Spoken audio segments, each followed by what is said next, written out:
Hey, welcome people to the live stream.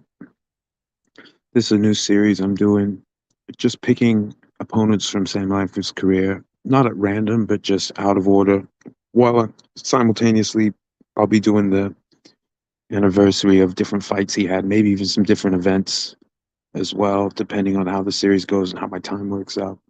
But this series, we're going to look at some of his opponents. And in this one, we're going to start. Part one will be Mike Schreck, the Dutchman. I've seen him described. So I'm assuming that was his nickname, maybe also his heritage.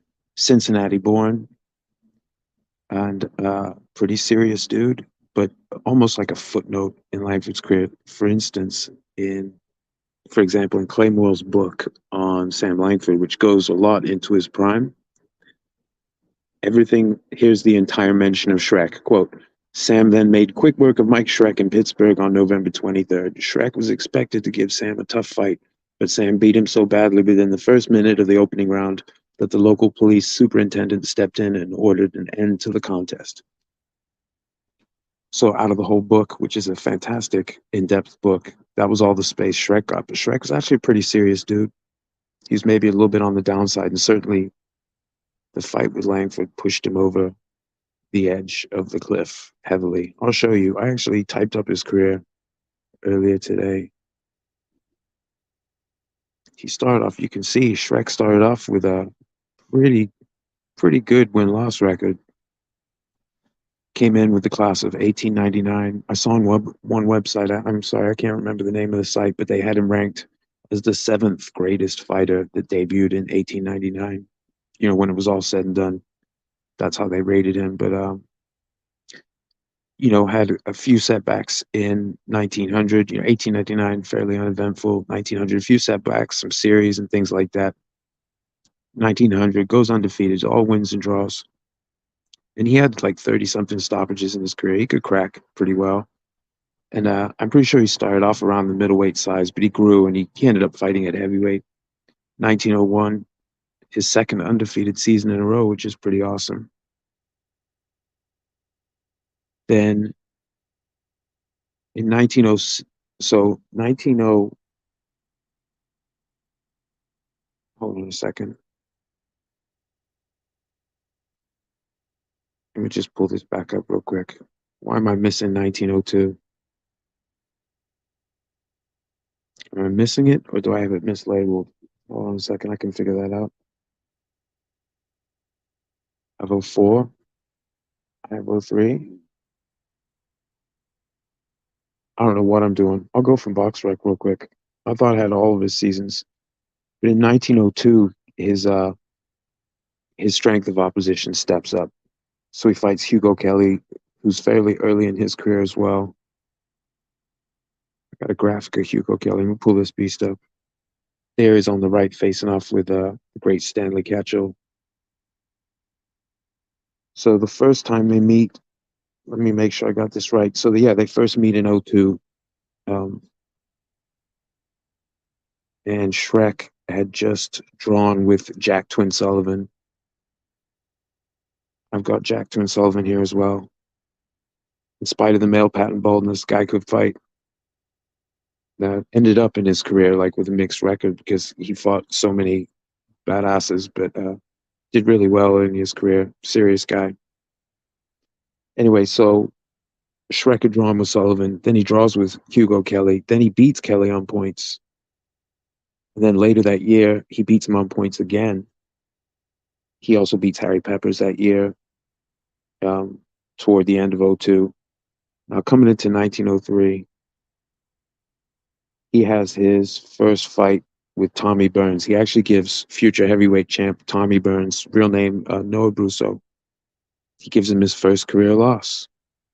Let me pull up Tommy Burns here. I think it was the Little Giant from Hanover was his nickname. Hey, what's up, 86? Hope you're feeling better, brother. So that's one thing Schreck did that was notable. He gave Tommy Burns his first loss. He beats him on points. I'm not sure how many rounds. Let me take a look here. So I guess Burns was actually fighting under his real name, Noah Brusso, at the time.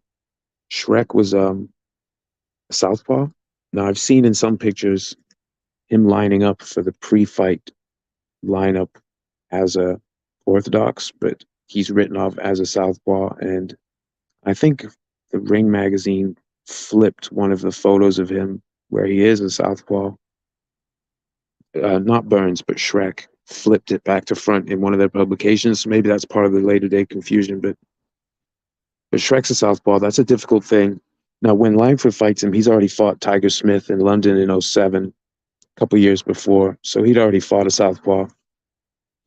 But for some of these guys, it might be the first one that they're encountering.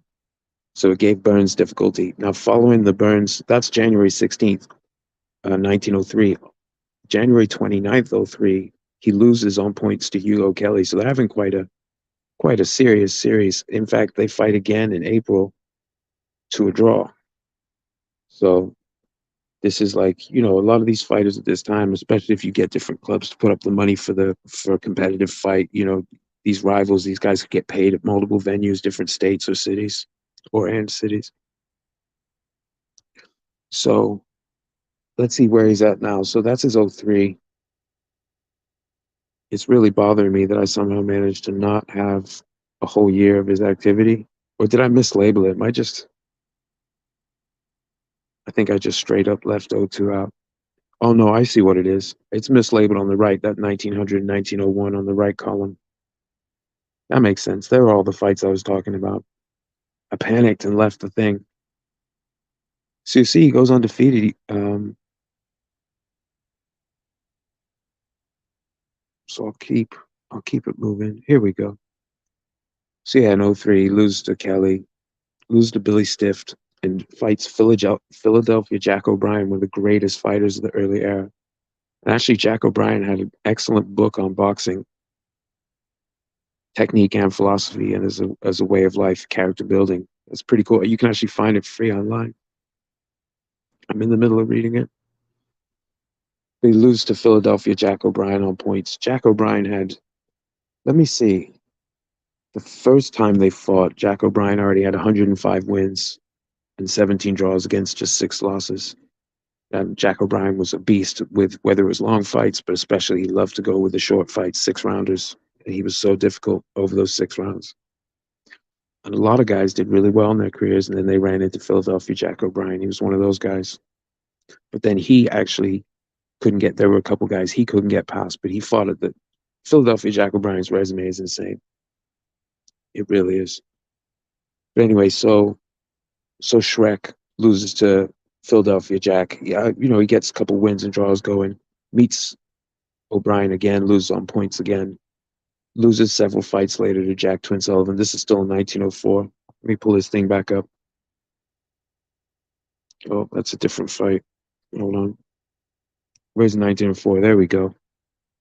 Loses to Twin Sullivan, but then the rest of the year he goes through, has another draw with Hugo Kelly. Why not? Going into 1905, he fights a draw with George Cole. I think George Cole's nickname was the Pennsylvania Terror. There he is.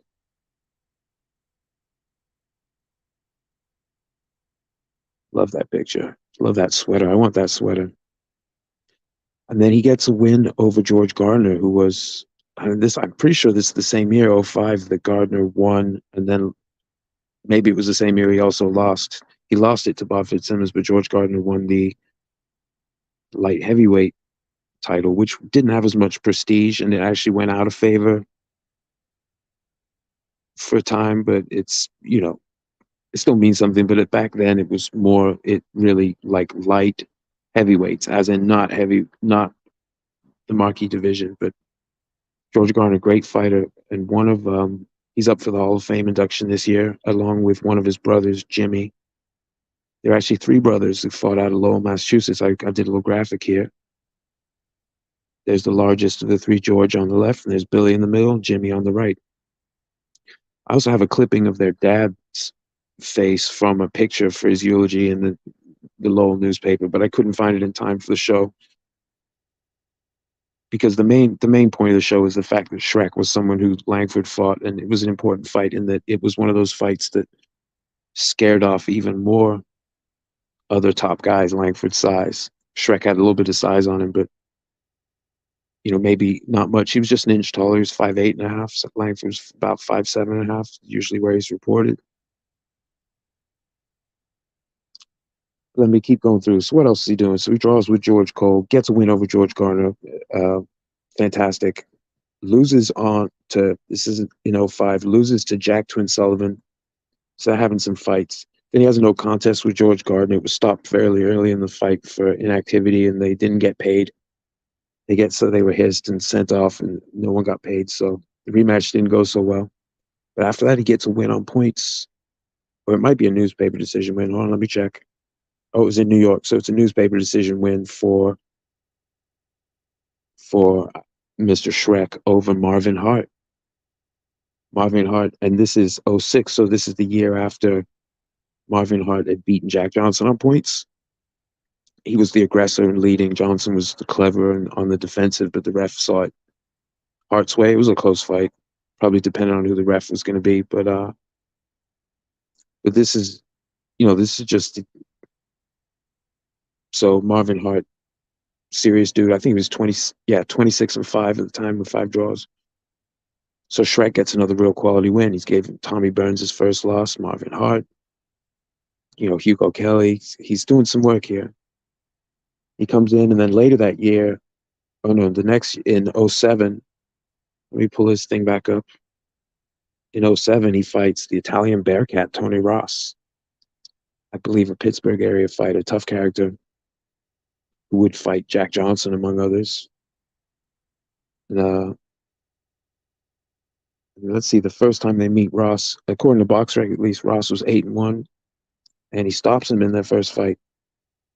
And then he gets a TKO win over Marvin Hart. And I said in the other day that I thought that I was talking about finished fights, but according to BoxRec, this was actually a finished fight. So, I guess Marvin Hart injured his arm, he said. He fought a bunch of rounds, but then they had to throw the sponge eventually. Coming off of that, Schreck, let me pull his thing up. Let me try to be semi-coherent for you guys. Thanks for joining, by the way. So where are we? We're in '07, so he's just beaten Marvin Hart again, this time TKO stoppage.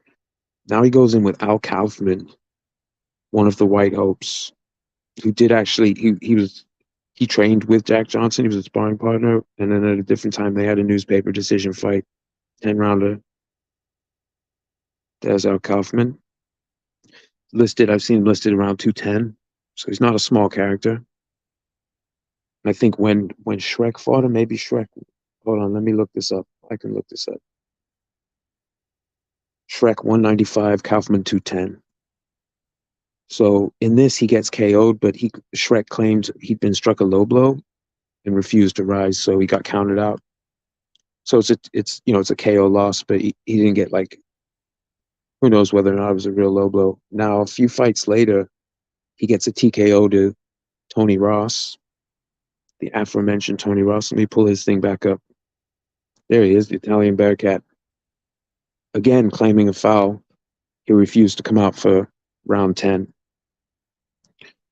So he got stopped twice, but not stopped. He refused to go on. I don't know if that's any better, but he refused to go on. So that closes out his 1908 season. 1909 starts off all right, and he even gets another win over Marvin Hart. This time he TKOs him in 4. A couple of the wins in a no contest. 2 draws with Tony Ross, 1 over 6 rounds, 1 over 10. Then he goes in with the Boston Bonecrusher, Sam Langford. Now he's supposed to be Langford at this time he's won the heavyweight championship of England. Let me see if I got a graphic for him standing over Iron Haig. I'm not sure if I do.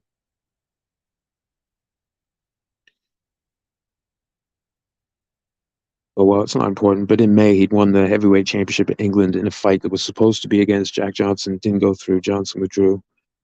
And actually, you know what? Let me just pull up Langford's 1909 so we can see where Langford was going into that fight. Now we've done Mr. Schreck a little bit of justice. Here we go. 1909, Sam Langford looking pretty good, coming off an undefeated 1908 and an undefeated 1907. So he's a bit, so like he's putting in work. He's also not losing any fights at this point, and so he stops Iron Haig, you know, Klondike Haynes thrashes Dixie Kid, Klondike Haynes again, meets Schreck at the end. It's a brutal beatdown. It stopped very, very early in the fight. And Langford was already being avoided, included by Jack Johnson, but Stanley Ketchel.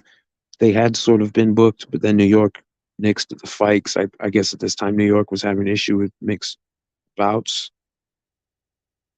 And so, that was an on and off issue in New York for some time, but and already in New York, if I'm not mistaken, at this time, it's newspaper decisions only. So if no one's knocked out or fouls out, then there's no official decision rendered, and people just go by the newspapers then and now, I guess. But so Langford was in a frustrating point. Now, the month before, I believe it was October, that Johnson fought Stanley Ketchel. Ketchel had been drawing the color line, but then, except for Johnson, raised it for Johnson because it was this huge fight.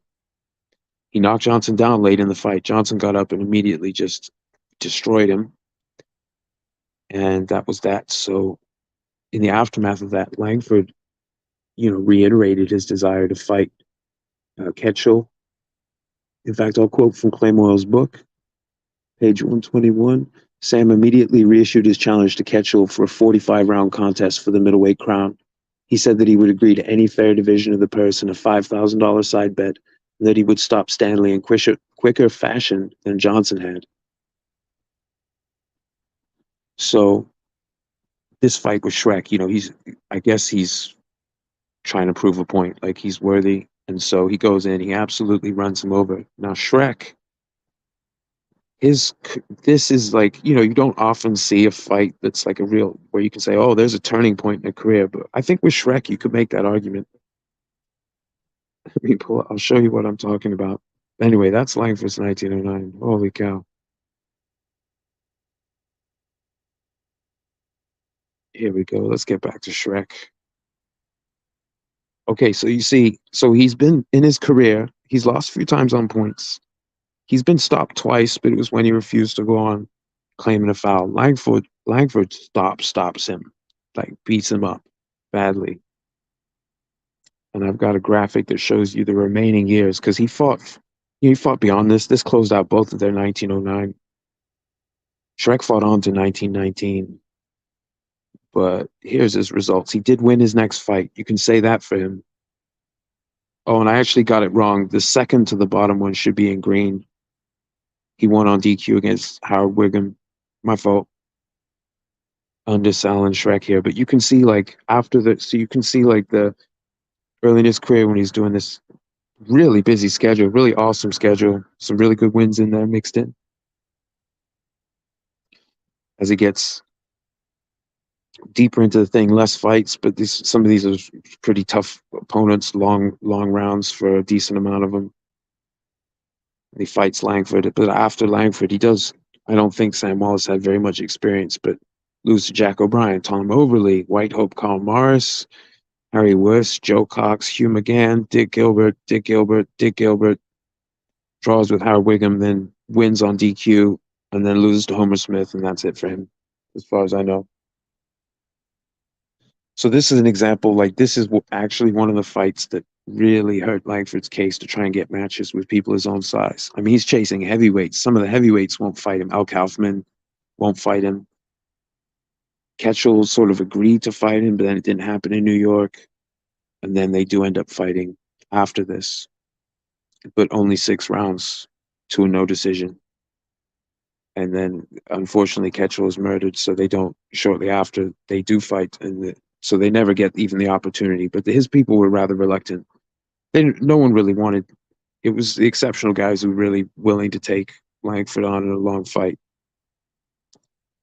And at this time, the title fight, 45 rounds, yeah, you could do that. In fact, in 1910, the third fight in the series between Langford and fireman Jim Flynn was scheduled for 45 rounds, which is rather insane. I don't think I have a Jim Flynn graphic. I should. I'll probably do a show. I'll definitely at some point do a show on him. But Al Kaufman here, big guy, much bigger than Langford, but they absolutely wouldn't fight. Drew the color line. He did spar with Johnson. He did end up fighting a newspaper decision with Johnson.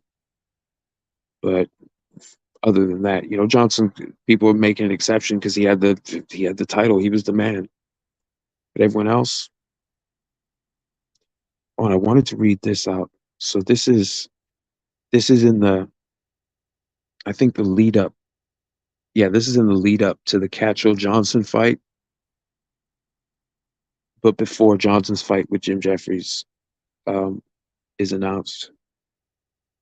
He says Jim is so. John L. didn't think Jim was going to actually come back. He said he's gone the pace that forbids him to face a young fellow like Johnson who will never enter the ring again. Sam Langford is the world's best, and he can trim Johnson, Ketchel, Pepke, and the rest, one after the other. Johnson knows this and is sidestepping his fellow fighter at every turn of the road. Langford is consistent, has the punch, knows the game, and can whip them all right now, one after the other. Kaufman is too slow as a coach horse, and the others are outclassed, so it's up to Ketchel or Langford to turn the trick, and my bet is either will do it. He was wrong about Ketchel, but he might have been right about Johnson. Hey, what's up, Bruce? Big up, sir. Just talking about Mr. Mike Schreck, the Dutchman, as he relates to Sam Langford, as they fought once at the end of 1909, but also just in general, just running through his career. Oh, I do have the picture. So this is what earlier this year, Langford, instead of fighting Johnson, ended up fighting William Ironhague for, English/British champion. There was some talk in the press like, okay, is Johnson in forfeit? Is as the club wanted to claim, and is Langford now the world champion? Is Johnson default by pulling out of the contract, or and on the other side, the other end of the spectrum, can Langford even be the English champion? He's not English, but certainly being Canadian born in the Empire. So I think they settled on yes, he's certainly British champion. He can be considered that, but that was earlier this year, and Hague was much larger guy than Schreck or Langford. So like this guy, he could crack. And Sam wasn't like impenetrable. Like there were times he was knocked down, rare times he was knocked down. But to actually hurt him, or there were slips and things like that. But to actually hurt him, no, not at this time. Very difficult. Although that Hague did knock him down in that fight. I don't think it was a very long count of three, maybe. Can't remember. And I couldn't remember the other day. I was trying to figure out if he got Hague with a left hook or a right straight, but I think I saw an article earlier today. I was glancing through some PDF files, and I think it was a left hook that got him. Or maybe I was actually looking through this pamphlet. I have a pamphlet from, I think it's a 1914 one from England about Langford. Here's what they say about the Schreck fight. Let me pull up. Pull up Mikey's graphic here though while we talk about it. Oh, I'm in the wrong section.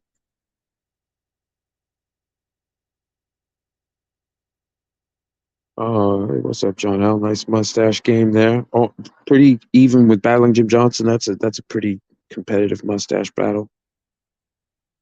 I won't go find Johnson's mustache graphic, but you stay focused here.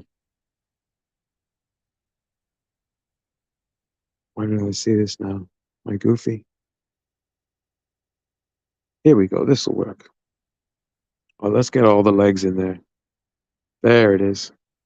Okay, Schreck Langford. Schreck 5'8.5". Langford 5'7.5". Schreck about 10 pounds heavier for the fight. Easy win. Here's what this pamphlet said about the fight. Again, very little, even though Schreck had some good wins to his name, but it was just Langford did so much. It was just one more guy. And he got easily destroyed. So it wasn't like in this. Okay, so it says, it's in the middle of talking about his rematch with the Dixie Kid, which he won the first, won the second, pair meeting again after Sam had put Dixie Kid away in 5 rounds at Boston, which was followed up by Klondike being knocked cold in 2 short rounds. In the same month, November 1909, Mike Schreck, who had previously knocked out Marvin Hart in 4 rounds, got such a hiding at the hands of Sam during a torrid first round as to call for the referee's merciful intervention. And then it just goes on. So that was the kind of win this was. This was Sam Langford destroying someone who'd beaten, a champion level fighter and had some quality wins to his name and as you saw in the graphics, had some good seasons. Looking at the overall body of work. And just ignore that. On the right column there, that should go 1899, 1900, then 1901, 1902. I'm a goofball. You can see winning seasons, winning seasons. Ooh, he breaks even 1908. Then after he fights Langford, he just has 2 wins, one of them on a DQ. Sorry, yeah, sorry, Mike. Screwed you out of your July 4th, 1914 DQ win over Howard Wiggum with the color coding. That ain't right. So yeah, this is just a fight in the aftermath of Ketchel and Johnson. Ketchel much smaller than Johnson, but a real hitter. And did catch Johnson in the fight, but that just ticked off Johnson, who was known to carry people for his own and others' amusement. Really wind him up, like he was that good. But he stopped playing and just destroyed him cartoonishly quick after the thing.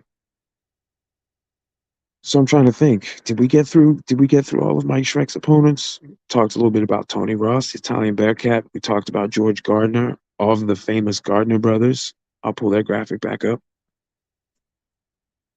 There we go. George, Billy, and Jimmy out of Lowell, Massachusetts. We didn't get too deep into Philadelphia Jack O'Brien. I might even do his show next. I may do another show tomorrow or the day after. I'm going to just ponder tonight. But he had so many. He had like I think 180 something fights, or roughly 180 fights. So typing his career up is going to be a task. But Jack O'Brien was someone who fought like he was like the biggest fish in the sea. He could beat almost everyone, but certain guys. But he was like O'Brien was someone who had a huge resume of wins over all but just a handful of people. But he had some excellent wins too. But there were some guys that gave more trouble than others. There he was lining up with Tommy Burns. I think that's a little bit of a later photo of Tommy Burns on the left, on the bottom left there. He's looking a little soft compared to some other shots, but they are facing off. Yeah, and Tommy Burns, of course, took it from Marvin Hart, who won the vacant title. Tommy Burns took it, fought a bunch of times, took a record purse of 30 grand to fight Jack Johnson, lost. Afterwards, he was actually offered a lot of money to fight Sam Langford, but he agreed to it in principle. But then I think the money split and the forfeit and things like that like got in the way. I don't know that he necessarily ducked him. He might have even had an injury in there, but the fight did fall through. But the newspaper reports I said weren't harsh on him, so I don't know if they thought of it as a duck in the context of the times or if there was other stuff going on. It's not automatically a duck if a fight falls through. It might have been a money thing. Don't quote me on that. I'll have to dig more on that. Yeah, so we barely talked about George Cole. Might have to do a show on him, even though he doesn't show up a bunch in Langford's career, but he was around. He fought a lot of dudes that Langford fought. So who else do we mention? Hugo Kelly. He fought a whole series. Marvin Hart. You might say those were Schreck's best wins. I mean, guy who held the world championship, even if it was just for a fight, he held the heavyweight championship. George Gardner, that's no joke of a win. So yeah, and even Tony Ross, who fought a draw with Jack Johnson, but even, he had lost some of his earlier fights, and he had lost to some of the guys that Johnson wouldn't fight. But that's politics of the day. Some of these guys, they might not have fought everyone. No one fights everyone, but they got it in. So Schreck, he didn't draw any lines, so he went in with Langford, and it didn't work out for him, but he did get in there, unlike many. Just it was deep water, so there were lots of guys to fight, and the guys who were willing, a lot of them fought busy schedules, so you could be avoided and get fight a pretty crazy schedule. We see it with Schreck. We certainly saw it with Langford in his career. But that's pretty much the end of the 1909 season. So And then Langford, early in the 1910 season, Langford goes back in with a Dixie kid and gets him out of there again. Just keep going, just plowing forward in this crazy schedule. In fact, let me pull up his 1909 one more time. Hey, there we go. It's pretty serious 1909. That was, I guess, his fastest stoppage of the year. Although we got John Willie out in two, and Klondike only lasted partway into two. So yeah, so like this is a guy. Schreck is not a guy that I hear brought up very often. A few things. Shout out to the Boxing Librarian. Shout out to Scrapbook Boxing, and shout out to 86 Boxing. These guys do talk about the old school. There are other channels too, but those are the ones I listen to, and that's pretty good. I don't need to ramble too long about thing, but just know that Langford was he's been fighting for the colored heavyweight championship that Jack Johnson stopped defending when he beat Tommy Burns, and then he's the top contender. Well, at the worst, one of the top three contenders to Jack Johnson for the years of Johnson's title reign. Except maybe actually 1915, so had more of a mixed record. But like those other years, he's a top three guy. Most of the time, he's the top contender, along with Joe Jeanette, Sam McVeigh, to Johnson. But he fought a bunch of guys, fought guys that the people who were avoiding him fought, and so, quite often did better than they did. So just how it went, but part of this amazing career. And Schreck did feature in it, although very briefly, less than a round, barely mentioned. It was just so one sided that I think Schreck came in just a wee bit heavy for the fight. So that probably didn't help. People were like, oh man, you didn't get ready for this dude like as best you could, but who knows? Certainly a turning point in Schreck's career.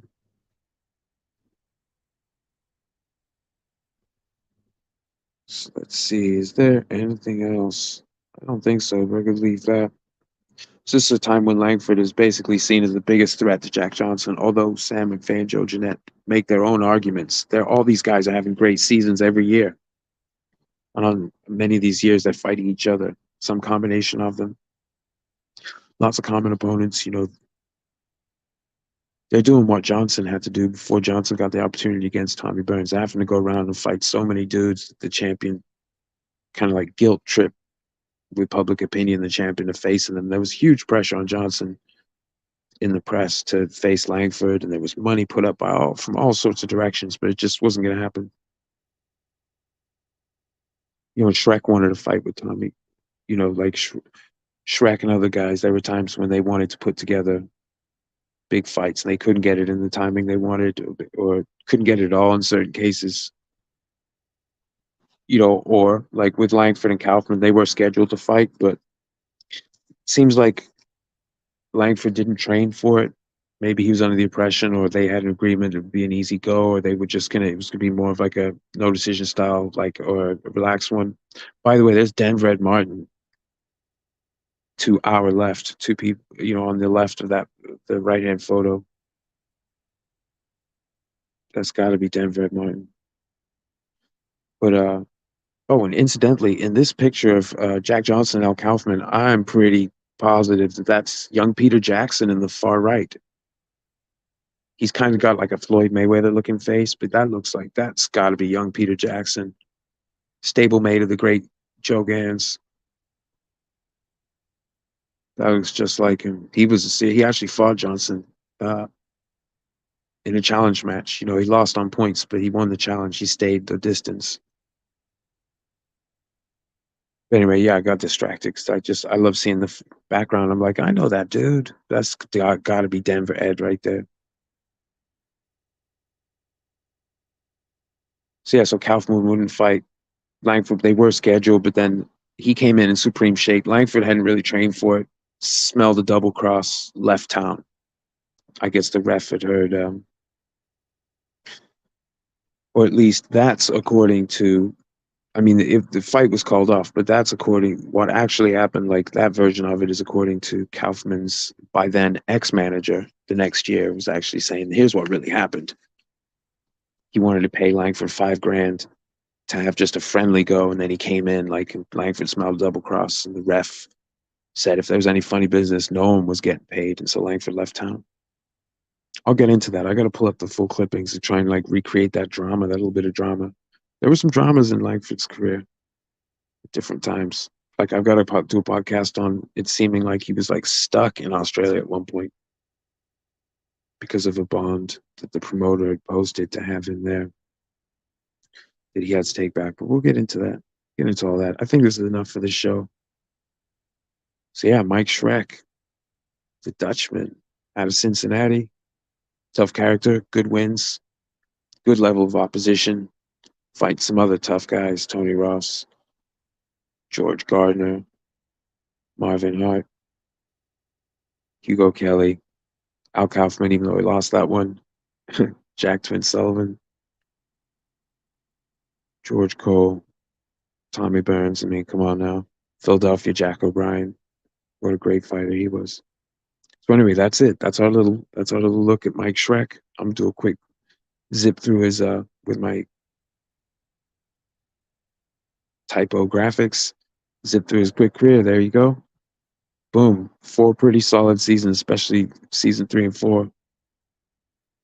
Less fights, but lots of big fights. The Langford loss has a hard time after that. That's how that went for certain guys. They got so tagged by Langford that it was just pushed them over the edge. So anyway, thanks for tuning in. I'll be back with another show in a day or two. Take it easy, y'all.